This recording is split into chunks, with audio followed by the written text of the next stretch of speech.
সংযোগের কথা বলেছেন। আমরা যদি এটা না করি, এটাই আমার নবীর আদর্শ। শরীয়ত এবং মারেফতকে একত্রিত করেছেন। আজকে বাংলাদেশে বহু মাজার ভাঙা হয়েছে, আপনারা জানেন, বহু মাজার ভাঙা হয়েছে। কারো সাহস আছে খান বাহাদুর আহসানুল্লাহর মাজারে পারলে হাত দিক, বলেন? এই বুকের সাহস কারো নাই। কারণ তার জীবন আল্লাহর নবীর কৌল এবং ফেল এ দুটোর সমন্বয়ে গঠিত। তিনি আল্লাহর একজন হক্কানি ওয়ালি। বলে দিচ্ছে এই বাংলাদেশে ইনশাআল্লাহ আল্লাহর একজন হক্কানি ওলির মাজারে হাত দেওয়ার ক্ষমতা এই বাংলাদেশের মাটিতে কারো হবে না কোনোদিন। কিন্তু আপনি যদি শরীয়তকে ত্যাগ করেন, নবীর কৌল এবং ফেলকে যদি আপনি ত্যাগ করেন, এবং আপনি যদি আপনার মন মতো আধ্যাত্মিক চর্চা করতে চান, তাহলে এটা মানুষের কাছে গ্রহণীয় হবে না, এটা মানুষ গ্রহণ করবে না। কারণ প্রত্যেক ধর্মেই আধ্যাত্মিকতা রয়েছে, আমরা যেটাকে ইরফান বলি। প্রত্যেক ধর্মেই আধ্যাত্মিকতা রয়েছে, কিন্তু ইসলামের যে আধ্যাত্মিকতা আমরা এটাকে সুনির্দিষ্টভাবে তাসাউফ বলে থাকি। খান বাহাদুর আহসানুল্লাহ তিনি আল্লাহর নবীর যিনি নায়েবে রসুল, যাকে দেখলে রাসূলের কথা মনে হয় তিনি তো নায়েবে রসুল। কাজী আল্লাহর নবীর সকল শিক্ষা তার ভেতর থেকে প্রকাশিত হতো। ভক্তের কাছে তিনি তো ছিলেন নায়েবে রসুল। একজন নায়েবে রসুল যদি আল্লাহর নবীর প্রতিবিম্ব না হন, কি আল্লাহর নবীর কৌল এবং ফেল তার ভেতরে প্রকাশিত হয়েছে বলেই তো তিনি ভক্তের কাছে তিনি নায়েবে রসুল হয়ে দাঁড়িয়েছেন। এজন্য দেখবেন মৌলানা রুমি তার মসনবী শুরু করেছেন, বলতেছেন হসন আজ নেই চুন হেকায়াত মি কুনাদ ওয়াজ জুদাই হাশকায়াত মি কুনাদ কাজ নেস্তান তামারাব বরিদ আন তার নাফিরাম মারদ জন নলিদ আন। মৌলানা রুমি মসনবী শুরু করেছেন এইভাবে, দেখো বাসি কি বলে, বেশ শোনো আজ নেই চুন হেকায়াত মি কুনাদ, বাসি কি বলে শুনো। ওয়াজ জুদাই হাশকায়াত মি কুনাদ, বাসি তার বিচ্ছেদের ঘটনা বর্ণনা করছে। কিসের বিচ্ছেদ? বাসি বলতিছে কাজ নেস্তান তামারাব বরুদ আন, যখন থেকে আমাকে বারসার থেকে কেটে আনা হয়েছে, বাসি বানানো হয়েছে, তার নাফিরাম মারদ জন নলিদ আন, তখন থেকে আমার আত্মচিৎকারে নারী পুরুষ সবাই কেঁদেছে। এই যে দেখেন, বারসার হলো পরমাত্মা আর বাসি হলো আত্মা। বারসার থেকে কেটে আনা হয়েছে বলেই বাসি থেকে এত করুণ সুর বের হয়। কি মৌলানা রুমি একটা চমৎকার কথা বলেছেন। মৌলানা রুমি বলেছেন এই যে বেশনো আজ নেই চুন হেকায়াত মি কুনাদ, তিনি মাসনবীর যে প্রথম বেদগুলো লিখলেন কোন ঘটনাকে কেন্দ্র করে লিখলেন? তিনি বললেন যে আল্লাহর নবীর ঘরে বিনা অনুমতিতে একজনেরই প্রবেশের অনুমতি ছিল, তিনি হলেন মাওলা আলী। তিনি বিনা অনুমতিতে আল্লাহর নবীর ঘরে প্রবেশ করতে পারতেন। এটা আপনি সমস্ত হাদিস গ্রন্থগুলোতে দেখবেন লেখা আছে। মাওলা আলী একদিন আল্লাহর নবীর ঘরে প্রবেশ করলেন, আল্লাহর নবীকে একটা হালতে দেখতে পাইলেন, বিশেষ হালত। নবী যখন সেই হালত থেকে ফারেগ হলেন, তখন হযরত আলীকে বললেন, আলী তুমি আমাকে যে হালতে দেখেছো, এই হালত কারো কাছে কিন্তু বর্ণনা করবা না, এই হালত কাউকে বলিও না। এখন গোপন কথা পেটে রাখা কিন্তু এত সহজ না। আপনারা গোপন কথা পেটে রাখার চেষ্টা করবেন, দেখবেন এত সহজ বিষয় নয়। এখন মাওলা আলী ঘরে ফিরে আসছে, আল্লাহর নবীর গোপন কথা পেটে তো আর রাখতে পারছে না। রাতে বেলায় মা ফাতেমার পাশে শুয়ে আছে, উনি ছটফট করতেছে যে না, এই পেটে আমি আর এই কথাগুলো রাখতে পারছি না। গভীর রাতে তিনি উঠলেন, উঠার পরে মরুভূমির মধ্যে একটা শুকনা কুয়া খুঁজে কুয়ার ভেতরে ঢুকে চিৎকার করে আল্লাহর নবীর সেই গোপন কথাটা কুয়ার মধ্যে ঢুকে বললেন। এখন নবীর কথার কি তাসির, কি নবীর কথার কি তাসির, যার মধ্যে দিয়ে ওহী বের হয়েছে, সেই নবীর কথার তাসিরে শুকনো কুয়া পানিতে ভরে গেল। যেখানে পানি থাকে সেখানে গাছ হয়, ওই জায়গায় পানির প্রভাবে বাঁশ গাছ জন্ম নিল। কয়েকদিন পর ওই বাঁশঝাড়ের পাশ দিয়ে একজন বাঁশিওয়ালা যাচ্ছিল, দেখলো এখানে সুন্দর বাঁশ, তিনি বাঁশ কেটে ওই বাঁশ দিয়ে বাঁশি বানালেন। যখনই বাঁশিতে ফু দেওয়া শুরু করলেন, আল্লাহর নবীর ওই গোপন কথা বাঁশির সুরে সুরে বের হতে শুরু করলো। মৌলানা রুমি বলছেন, আমার মাসনবী হলো ওই সেই গোপন কথা, যে গোপন কথা মুহাম্মদ রাসূলুল্লাহ সাল্লাল্লাহু আলাইহি ওয়াসাল্লাম হযরত আলীকে বলে দিয়েছিলেন। এবং তিনি বলতেছেন, আমরা যদি বাঁশি হতে পারি, আমাদের ভেতর থেকেও এই আধ্যাত্মিক সুর, আধ্যাত্মিক কথা বের হবে। আমাদের খান বাহাদুর আহসানুল্লাহ ছিলেন সেই বাঁশি, যার কারণে ওনার সাহিত্য দিয়ে আল্লাহর নবীর সেই আধ্যাত্মিক কথাগুলো বের হয়ে আসে। এখন দেখেন বাঁশির সাথে কি সাদৃশ্য? বাঁশির ভেতরটা ফাঁকা, ঠিক কিনা? বাঁশির ভেতর কিন্তু ভরা থাকলে বাঁশি দিয়ে কোনো সুর বের হতো না, আওয়াজ বের হতো না। বাঁশির ভেতরটা ফাঁকা। আল্লাহর ওলিদের প্রথম গুণ, ওনাদের ভেতর লোভ, লালসা, অহংকার, হিংসা, এগুলো থেকে ওনারা চিরমুক্ত। এগুলো কিচ্ছু ছিল না, ভেতরটাকে ফাঁকা করে দিয়েছিলেন। আবার দেখবেন বাঁশির মধ্যে 6টা ফুটা আছে। এই ফুটাগুলো দিয়ে খেলা না করলে, এই ফুটাগুলো দিয়ে হাত না বুলাইলে বাঁশি দিয়ে কিন্তু সুর বের হয় না। আমাদেরও 6টা লতিফা আছে। আমরা যদি ভেতরটাকে ফাঁকা করতে পারি, আর এই 6টা লতিফা নিয়ে যদি খেলতে পারি, আর উপর থেকে যদি আমাদের উপরে ইলহাম হয়, আমাদের ভেতর থেকে এই সত্য কথা বের হওয়া সম্ভব। যেই কথাগুলো বের হয়েছিল খান বাহাদুর আহসানুল্লাহ রহমতুল্লাহ আলাইহির ভেতর থেকে। কাজেই ওনার যে সাহিত্যগুলো, এই সাহিত্যগুলোকে সাধারণ অর্থে নেবার কোনো কারণ নাই। এবং আরেকটি চমৎকার জিনিস দেখেন, তিনি এখানে 3 নম্বর যে আমাদের ইয়াতে, তার মতে শিক্ষা 2 প্রকার, মানসিক, আত্মিক। আত্মিক শিক্ষার দ্বারা আত্মার উৎকর্ষ হয়, খোদার সাযুজ্য লাভ হয়। এবং আরেকটি কথা এখানে বলা হয়েছে যে 3টা মার্গ, জ্ঞান মার্গ, কর্ম মার্গ এবং প্রেম মার্গ। আপনারা খেয়াল করবেন, যারা আলেম আছেন তারা জানেন হাদিসে জিব্রাইল আপনারা শুনেছেন। জিব্রাইলে আমিন আল্লাহ নবীর সাথে দেখা করতে এসেছিলেন। হাদিসে জিব্রাইলটা পড়ে দেখবেন, এসে প্রথমে 2 হাত আল্লাহর নবীর উরুতে রাখলেন।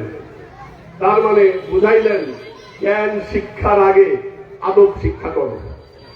জ্ঞান শিক্ষার আগে আদব শিক্ষা করো। আদব শিক্ষা না করলে জ্ঞান আসবে না। 3টা প্রশ্ন করলেন আল্লাহ নবীকে। জিব্রাইল আমিন প্রশ্ন করলেন, উত্তর আল্লাহ নবী দিলেন। প্রথম প্রশ্ন করলেন, মাল ইসলাম, ইসলাম কি? আল্লাহ নবী উত্তর দিলেন, নামাজ আদায় করা, যাকাত দেওয়া, হজ করা, ইসলামী শরীয়তের যে বিধিবিধানগুলো আছে সেগুলো বললেন। দ্বিতীয় প্রশ্ন করলেন, মাল ঈমান, ঈমান কি? আল্লাহ নবী ঈমানেরও বয়ান দিলেন, কিসের উপর বিশ্বাস করলে ঈমান। 3 নম্বর প্রশ্ন করলেন, মাল ইহসান, ইহসান কি? আল্লাহর নবী জবাব দিলেন, আন তা'বুদুল্লাহ কাআন্নাকা তারাহু ফাইন লাম তাকুন তারাহু ফাইন্নাহু ইয়ারাকা। ইহসান হলো আল্লাহর সাথে ওই সম্পর্কের নাম, ওই ইবাদতের নাম, যেন তুমি আল্লাহকে দেখে দেখে ইবাদত করছো। এরপর বললেন, যদিও তুমি আল্লাহকে দেখতে না পাও, তোমার ভেতরে এই বিশ্বাস দেখো স্বয়ং আল্লাহ তোমাকে দেখছেন। কি? তো এর জন্য বলা হয়, তালাবুল ইলমি ফরিদাতুন আলা কুল্লি মুসলিম, জ্ঞান অর্জন করা ফরজ। সেটা কোন জ্ঞান? 3 প্রকার জ্ঞান, আল ইলম আল ইসলাম, আল ইলম আল ঈমান, আল ইলম আল ইহসান। অর্থাৎ শরীয়তের জ্ঞান, তরিকতের জ্ঞান, হকিকত বা মারিফতের জ্ঞান। আমাদের খান বাহাদুর আহসানুল্লাহ শিক্ষার মধ্যে আমরা এই 3 প্রকার জ্ঞানের প্রভাব আমরা দেখতে পাই। দেখুন 4 নম্বরে, আত্মা পরমাত্মা জ্ঞান ও প্রেম মহব্বত আধ্যাত্মিক সাহিত্যের অন্যতম রসদ। হযরত খান বাহাদুর আহসানুল্লাহ সাহিত্যকর্মে সবচেয়ে বড় 2টি উপাদান হচ্ছে মহব্বত, আত্মা পরমাত্মা জ্ঞান, ইশক। মৌলানা রুমি বলেছেন, আল্লাহর কাছে পৌঁছানোর অনেক রাস্তা আছে, আমি এই রাস্তাগুলোর মধ্যে প্রেমকেই বেছে নিলাম, আমি এর মধ্যে প্রেমকেই বেছে নিলাম। উনি বলছেন শাদ বাস এই এশ খুশ সৌদায়ে মা এই ইল্লাত হাইয়ে এই তবিবে জুমলে ইল্লাত হাইয়ে মা শাদ বাস এই এশ, হে প্রেম তুমি চিরঞ্জীবী হও, খুশ সৌদায়ে মা এই ইশকের চাইতে প্রেমের চাইতে আমাদের আর বড় কোনো সম্বল হতে পারে না। এই তবিবে জুমলে ইল্লাত হাইয়ে মা বলতেছে হে আমাদের সকল রোগের উপশম প্রেম, তুমি আমাদের সওদা হয়ে যাও। বলতেছে আজ মোহাব্বত কানে খাত আজ মোহাব্বত বার আফলাক শুদ তুর দার রাক্স আমাদ ও চালাক শুদ। উনি বলতেছেন প্রেমের কারণেই এই মাটির দেহ মেরাজে গিয়েছিল। কি আল্লাহর নবী কি সাবেলা মাকাসে তলব হুই সুয়ে মুনতাহা হে চলে নবী कोई हद में उनके उरूज की बलगल उला बिकमालिही, তিনি যে বলাগাল উলা বিকমালিহি কামালিয়াতের সর্বোচ্চ পর্যায়ে যে উনি চলে গিয়েছিলেন আমাদের প্রিয় নবী মুহাম্মদ মুস্তাফা সাল্লাল্লাহু আলাইহি ওয়াসাল্লাম, এর একমাত্র কারণ হলো প্রেম ইশক। হযরত মুসা আল্লাহকে দেখতে চেয়েছিলেন, রব্বি আরিনি, আল্লাহ আইন রেখে দিয়েছেন লান তারানি, আমাকে দেখতে পারবে না। আর আমার নবীকে দাওয়াত দিয়ে আরশে নিয়ে আল্লাহ তার দিদার লাভ করিয়েছেন। কি আল্লাহর ওয়ালিদের সর্বোত্তম সম্বল হলো এই এশ এবং প্রেম। দেখেন কোরআনে তাকওয়ার কথা বলা হচ্ছে, তাকওয়া কি? তাকওয়া মানে কি? ভয় করা। কিন্তু মনে রাখতে হবে এই তাকওয়ার ব্যাখ্যায় মুফাসসিরগণ বলেছেন তাকওয়া হলো প্রেম পূর্ণ ভয়।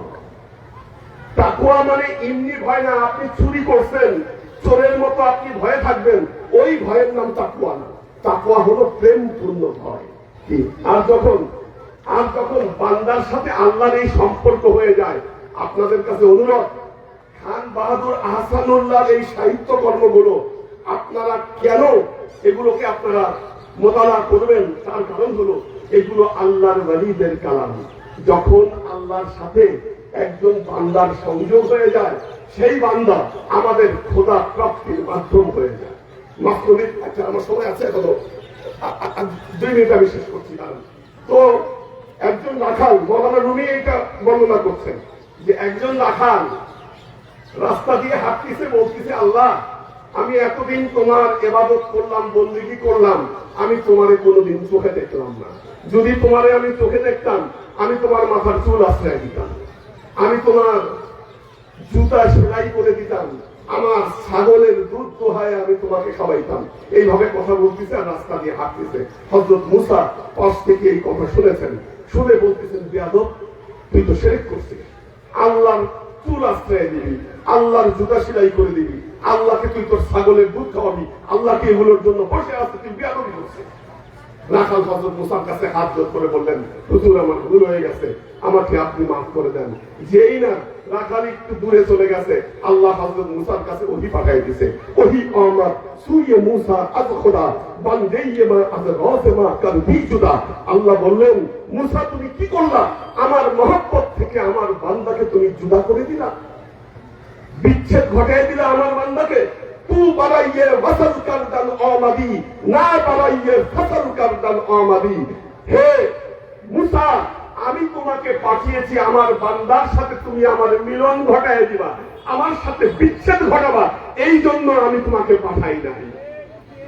মাযহাবে ইশক আজ হামে মাযহাব জুদা আস, মাযহাবে ইশক রাহবারে খোদা আস।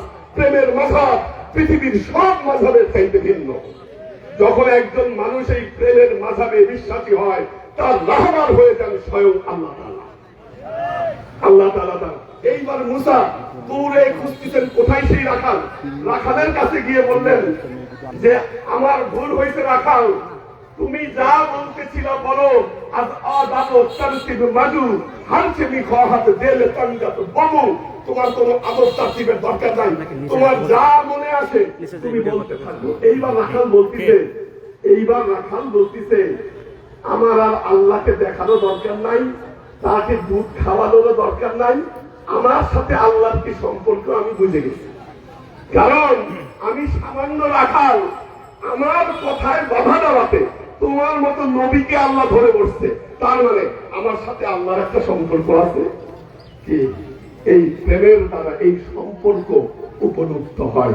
শেষ কথা বলে শেষ করছি, এটা এটা এটা এটা হলো কারণ এই যে দেখলাম যে উনি এই যে খান বাহাদুর আহসানুল্লাহ, তিনি এমন একজন ব্যক্তিত্ব ছিলেন, আধ্যাত্মিক সাধনায় মানুষ বিশ্বাস করবে, এর সাথে সাথে জ্ঞান দ্বারা, প্রজ্ঞা দ্বারা অবশ্যই প্রত্যেক মুসলমান তার যে অন্তর আত্মা, এই আত্মার বিপ্লব ঘটাবে। তার জ্ঞানও লাগবে, বিপ্লব ঘটাতে হবে। একজন মুসলমান তিনি দুনিয়াবি কাজ ছেড়ে দিয়ে ঘরে বসে থাকবে, তসবিহ টিপবে, এই জন্য মুসলমানদের আগমন ঘটে নাই। এই যে রুমুজে বি খুদির কথা আমাদের যিনি প্রবন্ধকারণে এখানে উল্লেখ করেছেন মাওলানা ইকবাল, আল্লামা ইকবাল একটা কথা বলেছেন, খুদি কো কর বুলন্দ ইতনা হর তকদীর সে পহলে खुदा खुद बंदे से पूछे बता तेरे रजा क्या है। खुदी को कर बुलंद इतना, তুমি তোমার খুদিকে, তুমি তোমার অন্তর আত্মাকে, তোমার অস্তিত্বকে তুমি ওই পর্যায়ে নিয়ে যাও। যদি তুমি বুলন্দ ইতনা, তোমার অন্তর অস্তিত্বকে যদি তুমি বুলন্দ করতে পারো, তোমার প্রত্যেকটা তকদীর লেখার আগে আল্লাহ তোমাকে জিজ্ঞাসা করবে বাতা তেরে রেজা क्या है। বান্দা তুমি বলো তোমার তকদীর আমি কিভাবে লিখে দেব। আল্লাহর ওলিদের সাথে, আল্লাহর ওলিদের সাথে আল্লাহর সম্পর্কটা এরকম হয়, বাতা তেরে রেজা क्या है। আল্লাহর ওলিরা যেভাবে চাইতেন তারা সেভাবেই তাদের ভাগ্যকে লিপিবদ্ধ করতে পারতেন। আমরা দোয়া করি আর বলি আমাদের দোয়া আল্লাহর দরবারে কেন কবুল হয় না। দেখেন, এই দোয়া কবুলের জন্য তাদের সোহবতে আমাদেরকে যেতে হবে, যেতে হবে যারা আসলে আল্লাহর সাথে সম্পর্কযুক্ত। কি তাদের তাদের সংস্পর্শে না গেলে, তাদের সোহবতে না গেলে আমরা আমাদের খুদিকে ওই পর্যায়ের বুলন্দ করতে আমরা পারবো না। ইকবাল আরো বলেছেন, তেরে খুদি মে अगर इनकलाब हो पैदा अजब नहीं ये चाहत बदल जाए। তোমার খুদির ভেতরে যদি বিপ্লব হয়ে যায়, বিপ্লব কিভাবে হবে? আপনি আপনার বিপ্লব ঘটাতে পারবেন না। বিপ্লব ঘটাতে গেলে আল্লাহ কোরআনে বলেছেন, মাই ইয়াহদিল্লাহু ফাহুয়াল মুহতাদি ওয়া মাই ইউদলিল ফালান তাজিদা লাহু ওয়ালিয়্যাম মুরশিদা। আল্লাহ বলছেন, যাকে আল্লাহ হেদায়েত দিবেন সেই হেদায়েত পাবে, যাকে হেদায়েত দিবেন না তাকে আল্লাহ কখনো ওলি মুর্শিদের সঙ্গে স্পর্শে আনবেন না।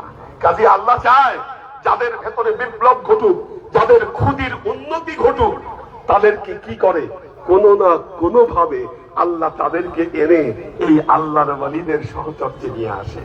যখন আল্লাহর ওলিদের সহচর্যে চলে আসে তখন তাদের এই ভেতরে পরিবর্তন চলে আসে। আর এই পরিবর্তন যখন আসে তখন আর ইবাদত বন্দেগীর কোয়ালিটি এগুলো মুখ্য বিষয় হয়ে দাঁড়ায় না। তাদের যে সেই ভক্তি এবং সংযোগ, এটাই তাদের মুক্তির জন্য যথেষ্ট হয়ে যায়। একটি উদাহরণ দিয়ে শেষ করছি। আপনারা সূরা কাহাফ পড়েছেন। কি সূরা কাহাফে আল্লাহর একদল ওলি শহর থেকে বিতাড়িত হয়েছিল, গুহায় আশ্রয় নিয়েছিল।